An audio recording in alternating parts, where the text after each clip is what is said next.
Okay, so magandang umaga sa ating lahat, and we have this topic for this session. So we're talking about gender socialization. All right, so in the previous lessons, we already tackled about sex and gender. Tapos na pag-usapan na rin natin yung SOGI. So we were able to actually discuss topics that are um, already more advanced when it comes to the concept of sex and gender. So at this point in time, we're going to have a little bit of a step back into what we call as gender socialization, in which sa discussion na to, pag-uusapan natin kung paano lumitaw yung mga pinag-uusapan natin tungkol sa bakit may expected na mga roles, bakit may expected na mga behaviors sa pagiging male tsaka female. If you can remember, sinasabi natin sa ating mga discussions yung kapag babae ka, dapat ganito ka, kapag lalaki ka, dapat ganito ka, at dahil female ka, you should do this, dahil male ka, you should do this. So all those things, meron silang pinag-uugatan, at bago tayo dumating sa point na nagkaroon ng ganyang mga bagay, tayong lahat ay dumaan sa tinatawag na gender socialization. Okay? So ano ba ang gender socialization? Yan yung pag-uusapan natin sa session natin na ito. Okay, so i-clarify natin kung ano ang gender socialization at ano-ano ang mga elemento, or particularly what are the institutions that perpetuated or institutions that affected our gender socialization process. Okay? So, in the next 50 more minutes, liwanagin natin kung ano ang gender socialization. So, habang lumalaki tayo, we learn how to behave from those around us. In psychology, we know that our behaviors are patterned with what other people tell us to do, right? Yung mga bata, di ba, parang mga sponge yan. Kung ano yung ituro mo sa kanila, madali nila yon na ma-absorb. So lahat ng bagay halos na-absorb ng mga bata, yung lengguwahe, yung paggalaw natin, yung actuations natin, yung pananamit natin, and even yung mga bata na-absorb din nila yung mga values nila. So as we grow, we learn a lot of things from around us. We call that the socialization process. So in this process, children are introduced to certain roles that are typically linked to their biological sex. Noong wala pa kasing concept ng SOGI, we always connect yung nagawa ng isang tao bilang man or woman sa kanyang sexuality. Ibig ko bang sabihin, kapag sinabing male ka, may ina-expect sa'yo na male role or manly role. At kapag female ka naman, may mga ina-expect sa'yo na mga female role or mga woman roles. And usually nagiging, tayo doon, very rigid. Kumbaga nagiging black and white yung pagtuturo sa atin na kapag babae ka, ito dapat yung mga ginagawa mo, at kapag lalaki ka, ito dapat yung mga ginagawa mo. Okay, so halos walang kaibahan yung konsepto ng sex and gender noon na wala pa tayong kaliwanagan or enlightenment about SOGI. You know, older generations are not really familiar with people with different gender identities. So the term gender role refers to society's concept of how people are expected to look and behave based on societally created norms for masculinity and femininity. So ibig po nating sabihin doon, marami sa mga naituro sa atin ng ating mga magulang o ng mga taong nakapaligid sa atin ay ipinamana lang din naman sa kanila yung mga katuruan na yon. Tulad na lamang ng konsepto ng pagbabae ka, dapat mahusay ka sa gawaing bahay. At kapag lalaki ka naman, ikaw yung provider. Ikaw yung ina-expect na magkatrabaho para sa iyong pamilya. yung mga norms na yon, yung mga expectations na yon ng masculinity and femininity ay ipinasa-pasa lang din from one generation to another. So, andito na tayo ngayon sa generation na mayroon tayong mas malawak na pag-unawa about what people can do. Huwag tayo mag-focus sa what people cannot do. Kasi di ba ang encouragement ka natin, you can do anything you want. You can be anything you want to be. Na hindi makakasagabal yung pagiging male or female mo, or yung pagiging man or woman mo, or yung pagiging feminine or masculine sa mga bagay na gusto mong gawin sa buhay mo. Okay, so ulit-ulit natin yan sinasabi, your gender or your sex is not a limit of your world. So again, for this session, we will be able to explain the influence of socialization on gender roles and their impact. Okay? Sige, next. So again, gender socialization is the process by which males and females are informed about the norms and behaviors associated with their sex. Yun ang sinasabi ko kanina. Ipinanganak kang babae, may expectation sa'yo ang lipunan. Ipinanganak kang lalaki, may expectation sa'yo ang lipunan. At nakakalimit nga yun kasi nga pati yung galaw mo, yung mga bagay na dapat mong gawin, yung mga bagay na hindi mo dapat gawin, sobrang nakaprogram siya into binaries of male and female. Pero syempre, at this point in time, alam na natin, sa gender identity and gender expression, yung mga tao may iba-iba silang gawi, may iba-iba silang galaw, may iba-iba silang pananaw, that would not reflect lang doon sa pagiging babae tsaka pagiging lalaki. Kasi nga, we should know by now na meron tayong iba't ibang gender identity. Na may mga taong hindi male, hindi female, intersex sila. At may mga tao naman na, sabi nga natin last time, pwedeng ipinanganak na lalaki, pero ang pagkakilala sa sarili ay babae, so trans woman. Ipinanganak na babae, ang pagkakilala sa sarili ay lalaki, so trans man. So madami, ibig sabihin, hindi tayo natatali lang sa pagiging male or female o sa pagiging man or woman lamang. Kasi pwede na ngang magtawid-tawid yon, depende kung paano nakilala ng isang tao ang kanyang sarili. Okay? So next.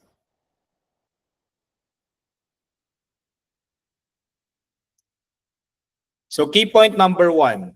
Oh, sorry, lumagpas na ako. Key point number 1. So mga mahalagang mga points na dapat po nating tandaan kapag pinag-uusapan natin ang gender socialization. Again pag sinabi nating socialization, ito yung pag-socialize mo, okay? Pag-socialize ng tao sa isang bata o sa isang tao, kasi yung socialization, ano yan dire-diretso yan, buong buhay natin we learn something new. It's the process na kung saan ay may itinuturo sa atin yan. So individuals are taught how to socially behave in accordance with their assigned gender. O pag babae ka, dapat ganito ka maupo. O pag lalaki ka, dapat ganito ka magsalita. So, gender socialization yon. Ngayon, maaaring iniisip ninyo, mali ba yung mga itinuro sa atin ng mga magulang natin habang lumalaki tayo? Well, sige. Settings ko lang po saglit yung ating call. Baka bigla siyang kasi mag-isa lang ako sa, yan, okay? Okay, so socialization is not inherently wrong because ang tanong lang kasi dito, tama ba yung itinuro? Tama ba yung pagpapalaki?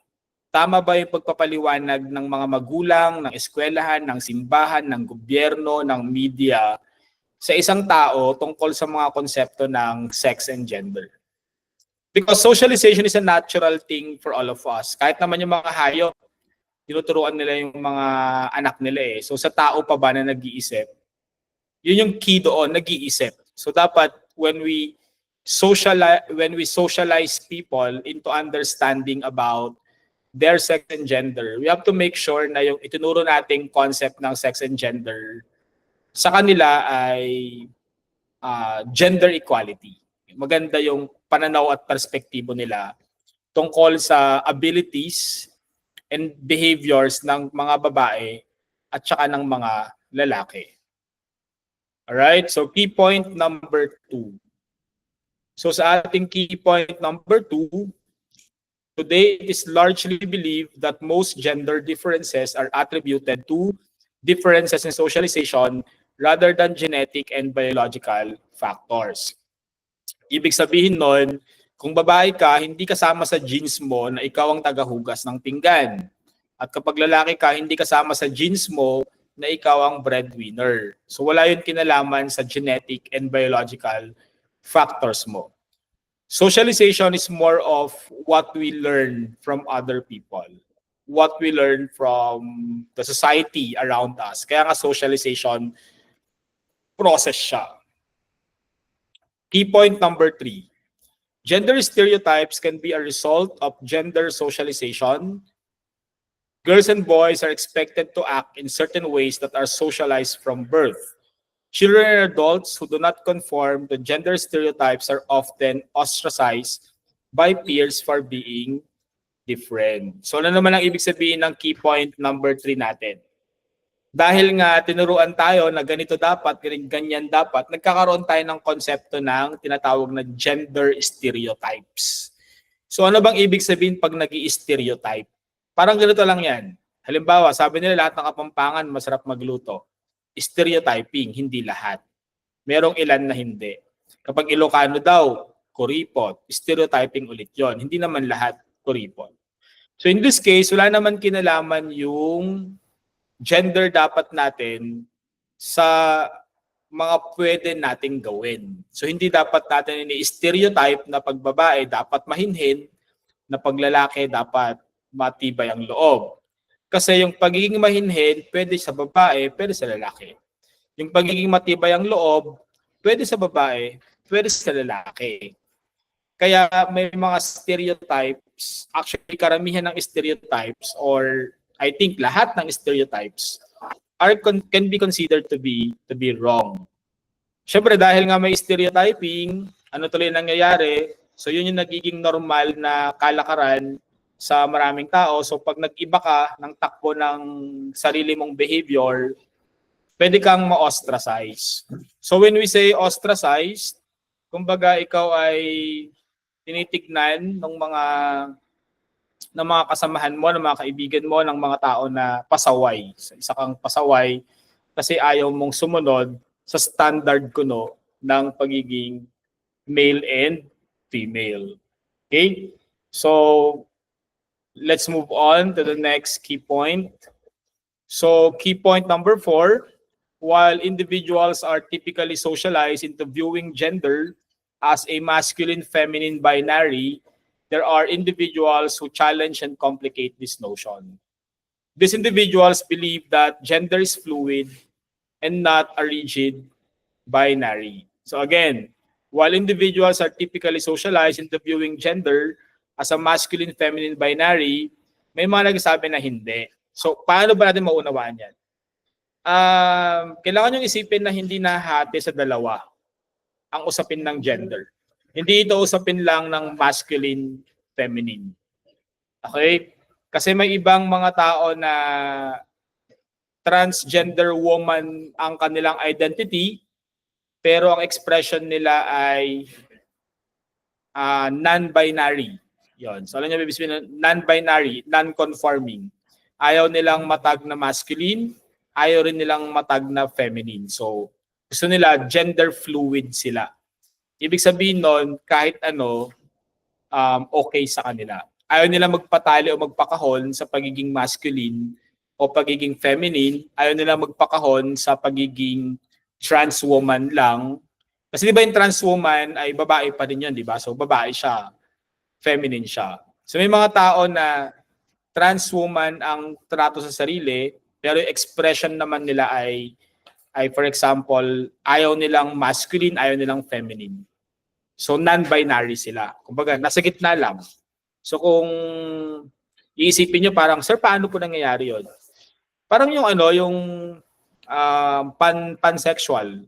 May pagka-pansexual yung datingan kasi everyone ay pwede naman niyang, for example, pwede siyang ma-in love kahit kanino. Tapos welcome sa kanya kahit sino yung makarelasyon niya. Or pwedeng kung ayaw niya ng karelasyon, pwede din. Okay? So next, key point number, wala na. Okay? So tingnan natin yung iba pang mga definition. So na-define na natin ang socialization. At syempre, alam na din po natin ang kaibahan ng gender tsaka sex.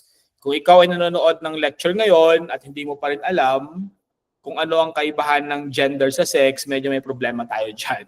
Okay? So dapat alam na po natin ang kaibahan ng gender at saka ng sex. So again, ang sex ay permanent biological features that separate men and women or female and male.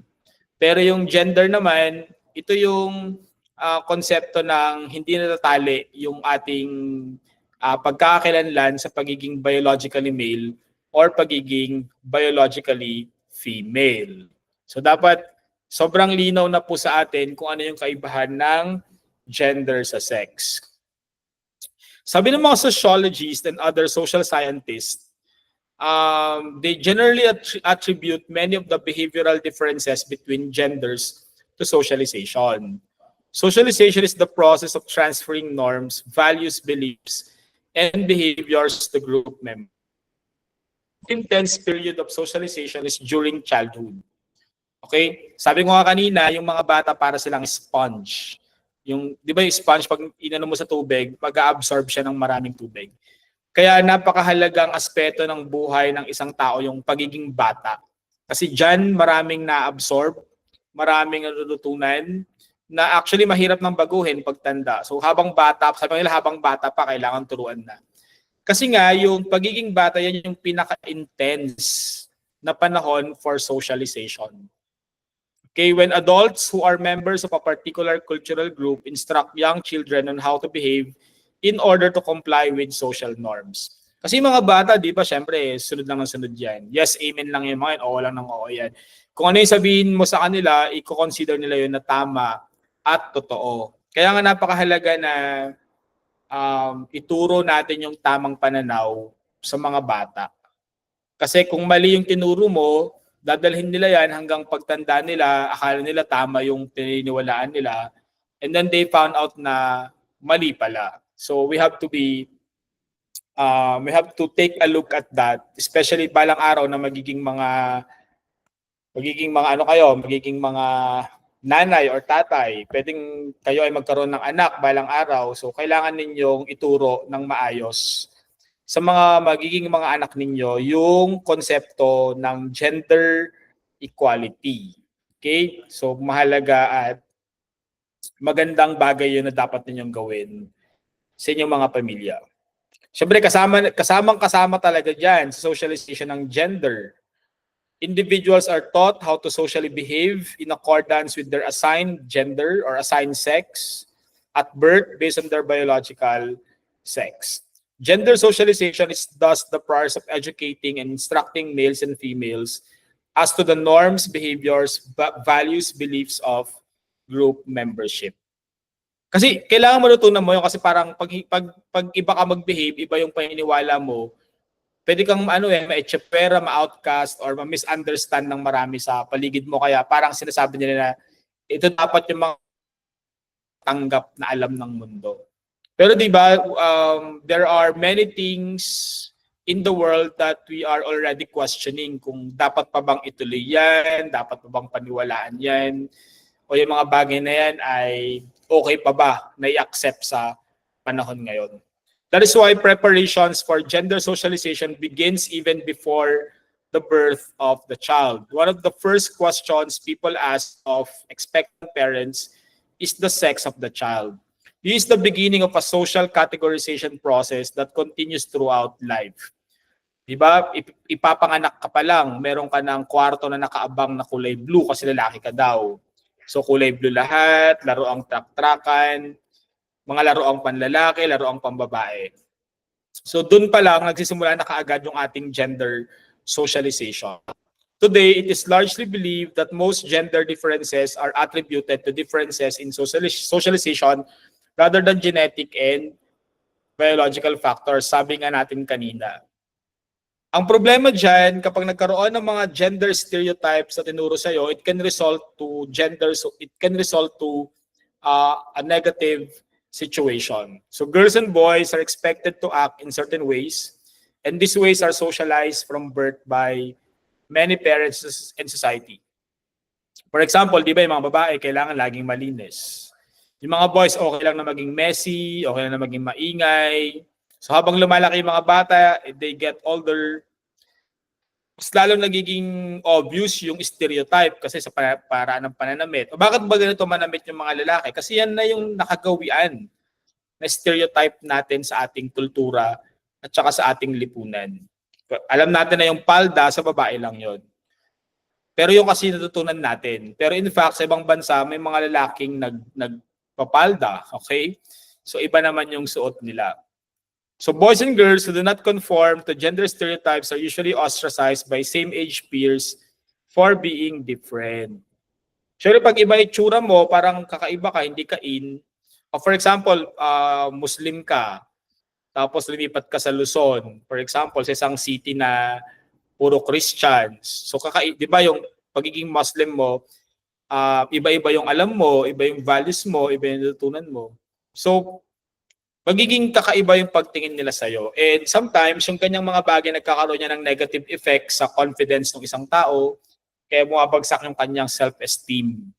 Kasi nga feeling niya, iba siya, ba't siya iba? Kaya nga dapat matutunan natin na i-embrace yung pagiging iba natin. So, minsan, when you feel like you're different, you don't have to feel bad about it kasi people really are different people, including their sex and their gender. Okay? So ano pa? In Western context, gender socialization operates as a binary or a concept that is exclusively comprised of two parts. In other words, individuals are socialized into conceiving of their gender as either masculine or feminine. Kaya nga natin pinag-aaralan ang SOGI. Okay, so we can normatively construct along this single parameter. However, some individuals do not feel that they fall into the gender binary and they choose to question or challenge the male masculine, female feminine binary. So, na hindi lang babae at lalaki ang meron. Merong bakla, tomboy, trans, intersex, queer. So, iba-iba. So, madami. Okay? Next. Sige, yung iba dyan na pag-uusapan natin mamaya, so i-push na natin yung ating pinaka-main na agenda for today. So meron tayong social institutions na nakakaapekto o sila yung nangunguna in gender role socialization. So itong 5 institutions na to, sila yung parang pasimuno, okay? Sila yung pinanggagalingan ng lahat ng natutunan natin, lahat ng nalaman natin tungkol sa pagiging babae at pagiging lalaki. Siyempre, nagsisimula yan sa pamilya, di ba? So we have family, media, school, the church, and the state. So ito yung 5 major institutions that affect gender role socialization. So isa-isahin natin kung paano bang ang pamilya, ano ang tinuro sa atin, yung media, ano yung mga tinuturo sa atin, etc., etc. Okay? So, unahin na natin ang family. So, syempre, ang family, dyan ka ipinanganak. Dyan magsisimula lahat. At yan yung pinaka ma-impluensyang institusyon tungkol sa buhay mo. So, karamihan ng mga paniniwala mo, mga paninindigan mo sa buhay, pati yung galaw mo, kilos mo, paano ka magtrato ng tao, lahat yan, natutunan mo yan sa loob ng bahay. Okay? If you live with your parents, definitely, sila nagpalaki sa'yo, sila nagturo sa'yo ng maraming bagay. So this happens through differential treatment from birth. So parents often provide gender-coded toys. So may laro ang pambabae, may laro ang panlalaki. Ano ba yung problema dyan sa pagbibigay ng very specific na laro ang panglalaki at saka laro ang pangbabae? Ang problema dyan, guys, is syempre, kapag puro, halimbawa, pag puro trak-trakan yung iniregalo mo sa isang lalaki, Okay? O sa isang babae, halimbawa, iisipin nila na yun lang yung mga bagay na pwede nilang gawin o pwede nilang maging. Imagine mo, so kaya nga maraming lalaki ang nagpupulis, nagsusundalo, kasi habang lumalaki sila, yun yung mga laruan na nakikita nila. Bakit maraming babae nagiging fashion designer? Kasi habang lumalaki sila, puro Barbie doll, puro manika din yung iniregalo sa kanila.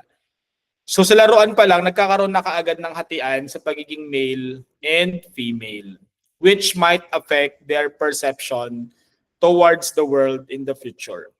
Okay, children also learn by observing the division of labor at home. So pag sinabi natin division of labor at home, ang ibig sabihin natin dyan ay pati yung gawaing bahay nahahati din into male and female. O pag babae, tagahugas ng pinggan. Pag lalaki, tagadilig ng halaman sa labas. So nagkakaroon din ng trabaho na pang babae tsaka panlalaki. Well, in fact, yung mga gawaing bahay tsaka yung mga trabaho, pwede naman yan actually gawin ng kahit sino. Okay? So, minsan, meron din yung lengguwahe din, malaki din ang effect niyan sa pagpapalaki sa mga anak. Diba, sinasabi na, o anak, babae ka, dapat mahinhin ka lang, ha? O anak, lalaki ka, dapat you are brave, dapat matapang ka. So, pag babae, okay lang maging weak. Tapos pag lalaki, kailangan matapang. Pati nga sa pag-iyak, meron din tayong gender bias. Kapag batang lalaki ang umiiyak, pinipigilan ng magulang kasi boys don't cry. Ganun yung mga turo. Pag girls, okay lang umiyak. Okay? Pag maarte, dapat ang maarte lang girls or females. Dapat pag lalaki, hindi dapat maarte. So may mga ganun tayong tinatawag na mga stereotypes na hindi maganda kasi naiisip ng mga tao na meron silang mga galaw sa katawan na hindi nila pwedeng ipakita sa iba kasi baka matukso sila na kababae mong tao, ganyan kalalaki mong tao. Yun yung sinasabi natin na minsan, di ba, may nagko-comment ng babakla, bakit parang babakla-bakla ka or totomboy-tomboy ka? So, syempre, hindi naman maganda yung ganon na parang ang sama namang maging tomboy tsaka bakla kaya sinasabi na babakla-bakla or totomboy-tomboy. Okay? Yung mga lahat ng bagay na yon, we start to hear them, we start to know them inside the house. Okay? So, tuloy pa natin. Nagisimula talaga sa bahay ang gendering. Actually, kapag pagkapanganak mo lang, tinuturuan ka na kaagad kahit di mo pa alam ng mga gender stereotype. Sa paanong paraan mo natutunan yung gender stereotyping na yan? So yung gender stereotyping na alam natin ngayon, okay, nagsisimula yan sa iba't ibang mga proseso tulad ng manipulation. So sa manipulation, pag may mga behavior ka na hindi akma daw sa pagiging babae mo, syempre papagalitan ka. Okay? It is the way children are handled differently based on their sex.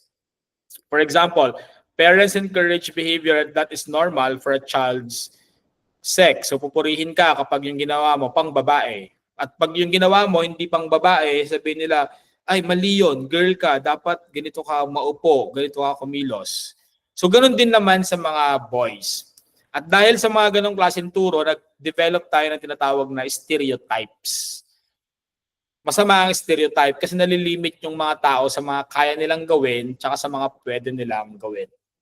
Yun namang konsepto ng pagbibigay ng mga laruan, ang tawag natin doon, canalization. People direct children's attention to objects based on their sex.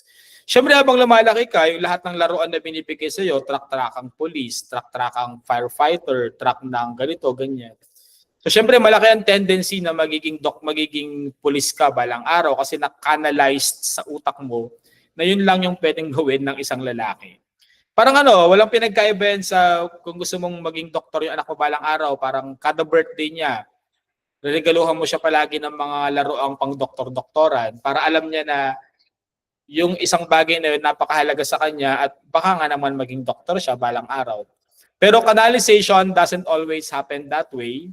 Pwede rin naman na 18 years mo siyang niregaluhan ng doktor-doktor na laruan pero ayaw pa rin niya talaga maging doktor. So ang bottom line, yung mga tao kasi meron silang mga sariling gusto. Okay? So kailangan ang maging concept natin is tuturuan natin yung mga magulang na i-accept yung gusto ng mga anak nila. Another way na nagkakaroon tayo ng stereotyping ay yung verbal appellation. Okay? Halimbawa, yun nga, yung sabi ko kanina, yung pananalita natin are also powerful ways to program yung expectations between male and female. Halimbawa, yun nga, anak, pag lalaki, hindi dapat umiiyak. O anak, pag babae, dapat mahinhin. So naririnig mo, o babae ka, dapat ganito, o lalaki ka, dapat ganito. So na-adapt mo yon habang lumalaki ka at dala-dala mo yon hanggang sa iyong pagtanda. Okay? Siyempre, also with activity exposure. So what do we mean with activity exposure? Ibig bang sabihin, yung mga nakikita mong ginagawa ng mga tao sa'yo, ginagawa ng mga tao sa paligid mo, na-adapt mo siya at nagkakaroon ka ng fixated na pagtingin tungkol sa isang gawain. Halimbawa, madalas mo nakikita na si nanay ang naglalaba at saka nagluluto. Tapos minsan pinapatulong ka pa, di ba? O anak, tulungan mo ako maglaba. Babae ka. You always see work at home na ginagawa ng nanay palagi. So naisip mo tuloy na, pambabae talaga yun. Pag lalaki ka naman, ganun din. Nakita mo na ito yung ginagawa lagi ng tatay mo. So iniisip mo ngayon na dahil exposed ka sa ganung activities, iniisip mo ngayon na pag lalaki pala, dapat ganun yung mga dapat ko lang na ginagawa. Okay, so again, the different processes that promotes stereotyping are manipulation, canalization, verbal appellation, and activity exposure. Let's move forward. Ngayon naman, after ng, so na-express na nga natin kanina, sa pamilya, yung mga gawaing bahay, tapos meron din mga emotional expression, di ba may mga comment pa nga na, huwag kang umiyak para kang babae. So ang bottom line lang dyan guys, hindi naman maling umiyak at hindi lang exclusive na karapatan ng mga kababaihan yung pag-iyak. Pwede rin umiyak yung mga lalaki at hindi iyon nakakababa ng pagkalalaki. Okay? So we have to teach our children that crying is a normal thing. Okay? Ang maganda nga doon, kausapin mo, bakit ba umiiyak? Hindi yung papagalitan mo na, huwag kang umiiyak, lalaki mo, o lalaki ka. Boys don't cry. So, mali yun. Okay? So, pag babae, syempre, parang bawal maging matapang, di ba? A girl who is assertive or loud might be labeled as kapag yung babae matapang, pag yung babae independent woman, pag yung babae ay very strong, ang tawag sa kanya amazona o palengkera, masyadong matapang. Pag babae ba hindi pwedeng maging sobrang tapang? Bakit parang lalaki lang ba ang pwedeng maging matapang na matapang? Tapos yung babae kailangan konting tapang lang. So hindi naman ganun dapat yung pagtingin natin in terms of emotional expression among men, women. So, kahit ano pa yung gender mo, hindi nakakabakla yung pag-iyak. Okay? Hindi nakakababa ng pagkalalaki yung pag-iyak, for example. So, you can just do anything you are okay with doing. Hindi mo kailangan ng limitations na, hindi ko yan pwedeng gawin, lalaki ako. Hindi ko yan pwedeng gawin, babae ako. More like dapat ang decision making natin is kung tama ba o mali yung gagawin natin. Hindi kung baka mapagbintangan kang bakla o mapagbintangan kang tomboy. Okay? So next one, we have after the family, I think the next institution that perpetuate gender bias or gender that affect gender socialization is school and peer groups. So ganun din, syempre, papasok tayo ng eskwelahan, makakita tayo ng mga bagong kaibigan. Yung mga kaibigan natin na yan, meron silang iba't ibang mga kinalakihang pamilya. Iba-iba yung values nila. Iba-iba yung mga natutunan nila sa kanilang mga magulang. Iba din yung religion nila. At kung galing pa sila sa ibang lugar, maaaring kakaiba din yung kanilang way of speaking and way of treating people. So yung mga bagay na yon, we also learn them from our classmates and from our friends in school. Pwede din yung mga librong binabasa natin ay nagtuturo ng mga maling konsepto.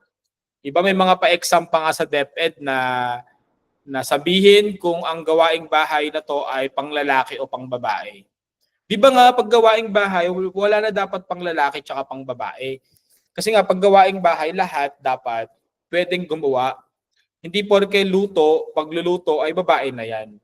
At hindi porke akit ng bubong, ilalaki na yan. Kasi may mga babae naman kasi kaya naman talaga ng mga babae na gawin yung lahat ng pwedeng gawin ng lalaki. Okay?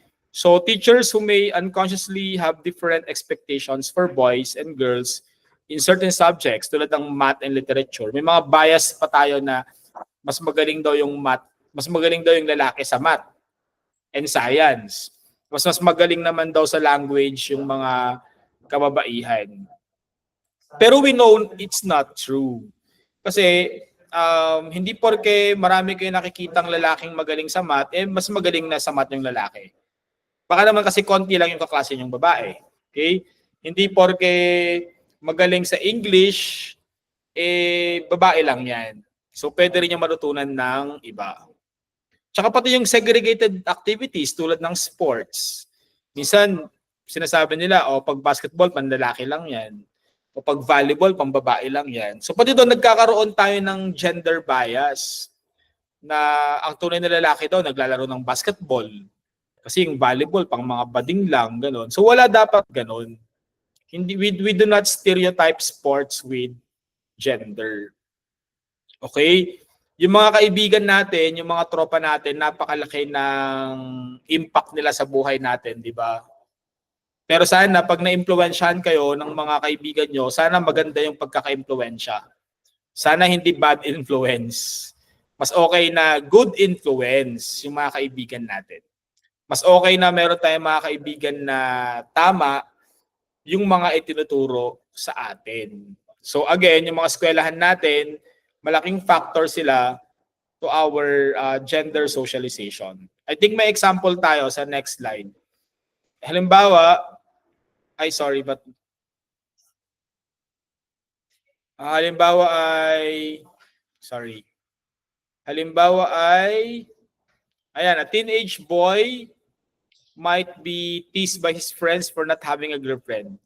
May ganun, di ba? Yung high school tayo, lahat ng tropa nating lalaki may girlfriend na, tapos ikaw wala. So feel very different, di ba? And siyempre, yung mga tuksuhan din dyan. Ba't wala kang girlfriend? Siguro bakla ka, no? Yung mga ganun. Na as if naman, lahat ng tao interesadong magka-jowa. We now know already na hindi naman lahat ng tao interested na magka-jowa, di ba? Okay? So, pati sa mga girls, ganun din. Siyempre, pressure sila. Dapat mag-makeup, magpaganda, ganito, ganyan. So, pressure ka din na kailangan sumunod kasi nga, yun yung karaniwang ginagawa ng mga babae sa edad na yun. Sa loob din ng classroom, meron ding mga activities na mas lalong lumalala yung pagtingin natin sa pagiging babae at lalaki. Kasi halimbawa, sa gawain sa classroom, di ba? Naalala nyo ba nung elementary pa kayo, nung umuwi kayo? Pag uwian na, sino inuutosang magtapon ng basura? Di ba kadalasan yung lalaki? Sino ang inuutosang madalas na mag-erase ng pintuan? Di ba madalas lalaki? Sino ang inuutosang madalas magwalis ng classroom? Di ba karaniwan babae? So kung ganun yung mga activities sa classroom natin na ipinapakita na may mga gawain na pang babae at panlalaki, nagkaambag yun lalo sa mga maling kaisipan ng mga kabataan at ng mga tao tungkol sa gender. At dahil nga doon, nagkakaroon ng tinatawag na stereotyping. Okay? So next. So meron tayong family, meron tayong school and friends, pangatlo naman yung ating religion. Diba? Yung religion natin, meron silang itinuturo sa atin kung paano dapat maging isang babae o maging isang lalaki. Kayo ba, ano bang relihiyon kayo kabilang? Meron bang itinuturo sa religion ninyo na kapag babae ka, dapat yung gagawin mo lang? Pag lalaki ka, ito lang yung gagawin mo lang. Siyempre tayo naman, pagdating sa religion, kailangan nating irespeto yung paniniwala ng mga tao. Huwag nating ipilit yung akala natin na tama kasi halimbawa Katoliko tayo or Kristiyano tayo. Dapat huwag nating ipagpilitan sa iba yung sinasabi natin na Bible natin, etc. Kasi applicable lang yan sa mga kapwa mo mananampalataya. So yung mga tao na hindi naniniwala dyan, hindi natin dapat sila i-pressure na sumunod sa gusto natin o sa sinasabi ng Bible natin. Although again, yung relihiyon natin, marami yan tinuro about the roles of being men and women. Di ba nga pag mag-asawa, sabi dapat mga babae, magpasakop kayo sa inyong asawang mga lalaki. So may mga ganyang mga roles sa loob ng church na pwede ninyong tignan. And kung kayo ay member ng church na yon at ito yung rule nila, dapat kayong sumunod kasi member kayo ng church na yon. Pero kung hindi naman kayo member ng church na yon, nakikibasa-basa lang kayo sa mga nababasa nyo, siguro wala naman kayong dapat maging problema kasi hindi naman kayo member ng church na yon. Meron din sa church, ang pwede lang maging pastor, halimbawa lalaki lang. Ang pwede lang maging pari ay lalaki lang. So kasi ang sabi ng mga born again, tsaka ng mga Katoliko, sabi ni Lord, sabi ni Jesus, ang mga lalaki lang ang dapat na nagli-lead. Yung mga babae, pwede rin silang mag-leaders, pero dun sa mga mas mababang leadership position sa church. So, pansin nyo, pati relihiyon, meron silang mga rule sa pagiging men and women at saka sa mga genders ng mga tao. Di ba? Sa Katoliko, talagang ang rule doon, lalaki lang talaga ang pwede maging pare.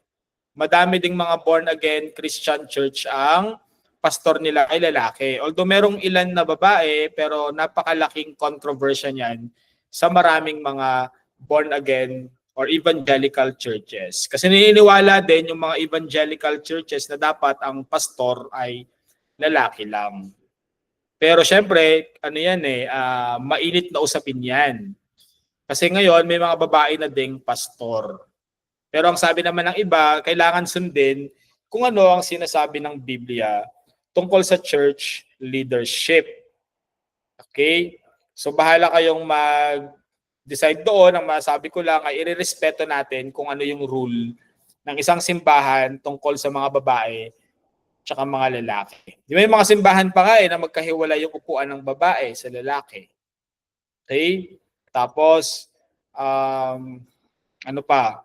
Ang pwede lang maging ministro, halimbawa, ay lalaki lang din sa iglesia. Tapos may mga ibang church din na may iba-ibang rule din sa pagiging deacons or diakono. So pag diakono ka, dapat ganito, ganyan. Okay? Yung mga itinuro yung simbahan natin sa atin tungkol sa paano maging nanay, paano maging tatay, paano maging anak. Ngayon, ang bottom line natin doon, kailangan yung reviewin kung yung tinuturo ba ng simbahan nyo sa inyo ay hindi ba nakakalamang sa kapwa, hindi ba nakakainsulto sa pagkatao mo, hindi ba nakakalimit ng karapatan mo, ikaw ba ay nadi-disrespect sa rule na yon? So maybe kailangan mo yun pag-isipan ng maigi kung i-accept mo ba yung ganong klase ng mga rules. Okay? Pero sa church natin, sa konsepto ng Christianity, parang lumalabas na yung nanay ang ilaw ng tahanan, tsaka syempre yung tatay ang haligi ng tahanan. Pero sa panahon ngayon, pwede nang baliktad yan. Kasi, again, may mga mag-asawa na yung babae, mas malaki ang kinikita kaysa sa asawang lalaki.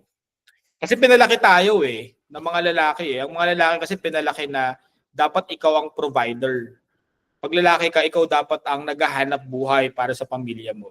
Dahil nga lumaki tayo sa ganung kaisipan, syempre, na pe-pressure tuloy yung mga lalaki na pero dapat naman talagang magtrabaho. Hindi ko sinasabing huwag tayo magtrabaho Ang sinasabi ko lang kung yung lalaki lang yung ipe-pressure na magtrabaho kasi lalaki siya, medyo problema 'yon. Tapos yung babae maghihintay lang. But then again, sa mga buhay may asawa at saka buhay pamilya, depende din yan sa mga pag-uusap nyo. So kung klaro naman yung mga pag-uusap nyo, kung kayo naman ay nagkakasundo at wala naman kayong problema, edi go lang, push lang natin yan. Okay? Ang sinasabi lang kasi natin sa gender equality is kapag naapakan na yung karapatan nyo, kapag pagtingin nyo hindi maganda yung pakiramdam nyo na sumunod dyan, kailangan din ninyong pag-isipan.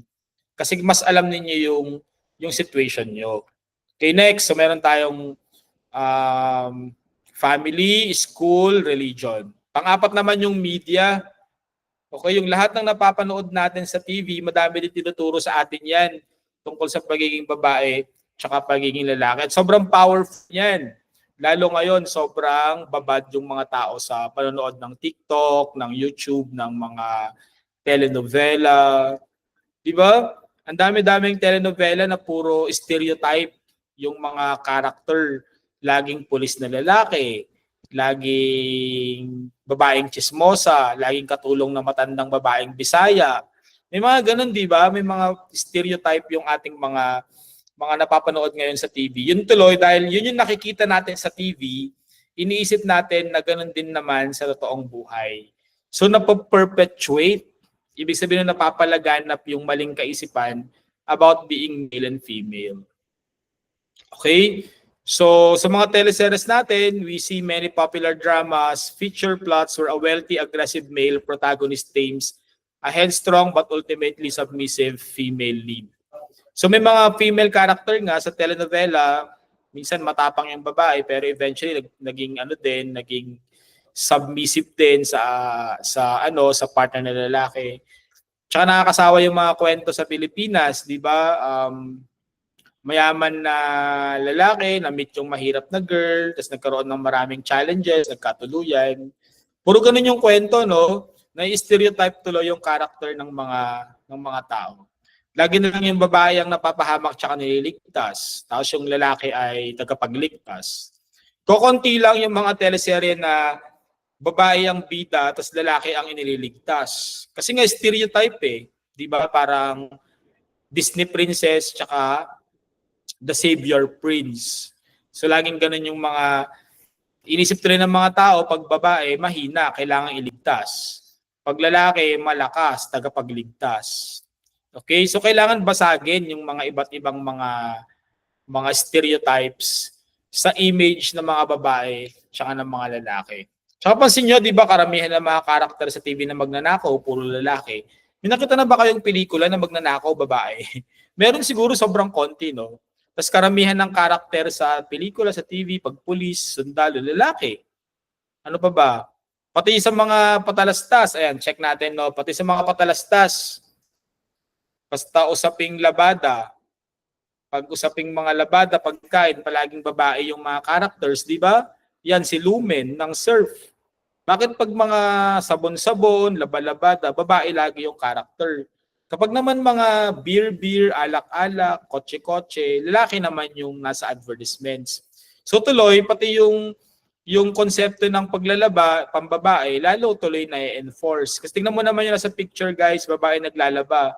So parang sinasabi sa mga tao na, babae kayo ang tagalaba ha. Di ba? Nakakita na ba kayo ng advertisements na lalaki yung nagbebenta ng sabon panlaba? Kasi inisip nila parang walang maniniwala na naglalaba daw yung mga lalaki. Pero hindi nga magbabago yon kung mismong yung media, ganyan yung tinuturo sa atin, di ba? Laging babae, Surf, Tide, Ariel, lahat babae lahat yun, guys, di ba? Naglalaba. Wala namang patalastas na lalaki yung naglalaba o nagbebenta ng product. Tingnan nyo pa, di ba kakaiba? Kaya influential ang media in our understanding of femininity and masculinity. Pati yung mga vloggers natin, ganun din. Pauso rin sila ng mga content nila na lalong nagpapalawak na pag babae ka, dapat ganito ka, mahilig ka sa makeup, mahilig ka sa ganyan. Pag babae ka, mahilig ka sa motor, mahilig ka sa rides. Di ba nga, natutuwa nga tayo pag may mga babaeng rider parang astig, kakaiba. Pero dapat nga hindi siya kakaiba kasi nga dapat i-normalize natin na kahit ano pa yung gender mo, pwede mong gawin yung kahit ano na gusto mong magawa sa buhay mo. Siyempre yung gobyerno ganun din. Sila din ay nagpapalabas ng mga bagay na lalong nagpapalawak sa mga maling kaalaman ng iba sa sex and gender. Pero siyempre gobyerno yan mas pinipili niyan na gumawa ng tama about sex and gender. Kaya nga meron tayong Magna Carta of Women, yung RA 9710. So itong batas na to, pinalakas niya ang karapatan ng mga kababaihan sa Pilipinas. Kasama na din dyan, hindi lang babae ang kasama dyan, pati mga bata, manatanda, mga mahihirap na tagalungsod. Actually, pati yung mga LGBT kasama din sila dyan sa RA 9710. Kasi sinasabi din dyan na pinoprotektahan yung gender identity ng mga tao. Okay? So, yung batas na yan ay nanganak ng iba pang mga batas at pinagtibay niyan yung karapatan at proteksyon ng mga kababaihan sa ating bansa. Sobrang sikat ng batas na to kasi parang sa buong mundo tayo lang yung may Magna Carta of Women. Parang Amerika nga parang wala niyan eh. So pinupuntahan ng mga Europeans ang Pilipinas para tignan kung paano ginagawa ang Magna Carta of Women sa Pilipinas. So sa Pilipinas, pag babae ka, ikinararangal ka. Pinoprotektahan ng karapatan mo, ipinaglalaban ka.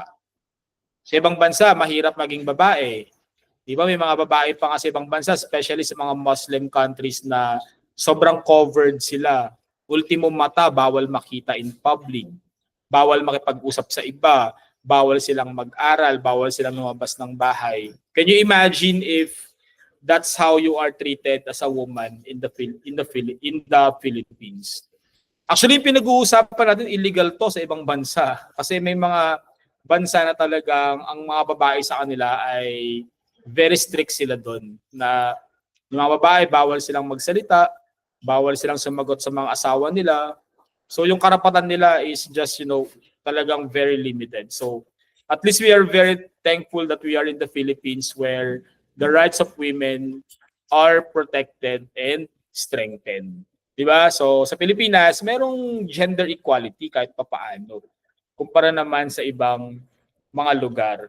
Okay, so again, summarize lang natin yung mga agents of socialization natin. We have the family, we have the church, we have the school, we have peers, and we have the government. So, sila yung 5 institutions na nagtuturo sa atin how we behave as men and women. Pero again sabi ko nga kanina, we should be very critical about what we are learning from people and from everyone. Again, kung ito ay nakakasagabal sa iyong karapatan at sa pag-unlad mo bilang isang babae, bilang isang lalaki, hindi mo yan dapat i-subscribe o hindi mo yan dapat tangkilikin. Okay? So yun yung tinatawag natin guys na gender socialization. So skip na natin yan. So gaano ba to ka-relevant sa inyong mga degree? So marami mahalaga na alam ninyo yung mga karapatan ninyo bilang mga tao. Kasi balang araw magtatrabaho kayo, gagamitin nyo yung trabaho nyo para i-promote ang pagkakapantay-pantay ng lahat. So ito yung mga videos lang na actually hindi natin siya ipi-play. Pwede nyo na lang siyang panoorin during your free time. So mga dagdag na kaalaman yan about gender socialization. So pag may free time kayo guys, watch the video. So nag-loading lang siya pero meron talaga yan mga videos na you can watch during your free time. Okay? So I guess we're at the end of the presentation and thank you na siya. So again, let us not always forget that kung ano man yung natutunan natin tungkol sa pagiging babae o pagiging isang lalaki, ang criteria natin palagi ay ito bang natutunan ko na to ay dapat ko pa bang tangkilikin o hindi ko na dapat tangkilikin. Kung ito ay makakasagabal sa aking karapatan bilang isang tao, bilang isang babae, kung hindi ako uunlad dyan, kung malulungkot ako sa bagay na yan, kung ma-offend ako sa bagay na yan, kung stereotype yung bagay na yan, we should stop supporting those kind of teachings from other people. Siyempre yung mga bata kasi wala naman silang choice kundi makinig at sumunod, di ba? Kaya nga kayo yung generation nyo na next. O kayo na mismo ngayon, may mga kapatid kayo, may mga ate kayo, may mga kamag-anak kayo. Ituro nyo na yung mga narurutunan nyo sa ating klase about gender socialization. Again, yung mga bata, para silang sponge. Na-absorb nila lahat, kaya kailangan ituro natin ng maayos sa kanila yung tamang konsepto ng pagiging babae tsaka pagiging lalaki. Okay? So maraming salamat for an hour of lecture. Again, always remember, tayong lahat ay pantay-pantay, tayong lahat ay may karapatan. Hindi ka babae lang. Ikaw ay babae. Sa mga kalalakihan naman natin, tulungan natin ang ating mga kapwa kababaihan, ang ating mga kapwa LGBTQIA na ma-reach nila yung kanilang potential at magawa nila lahat ng gusto nilang gawin sa buhay nila. Okay, let us all unite our voices and let's always fight for equality. Always remember, gender issues are now very relevant to our society, and we should fight for it. Let us all be instrument for equality. Let us all be instrument for understanding. Right? So I'll see you in the next discussion. We are approaching with our next topic, which is the gender division of labor. Have a great day, everyone. Always remember, lahat tayo pantay-pantay. At may karapatang mabuhay sa paraan na gusto po nating lahat. Have a great day, everyone, and God bless us all.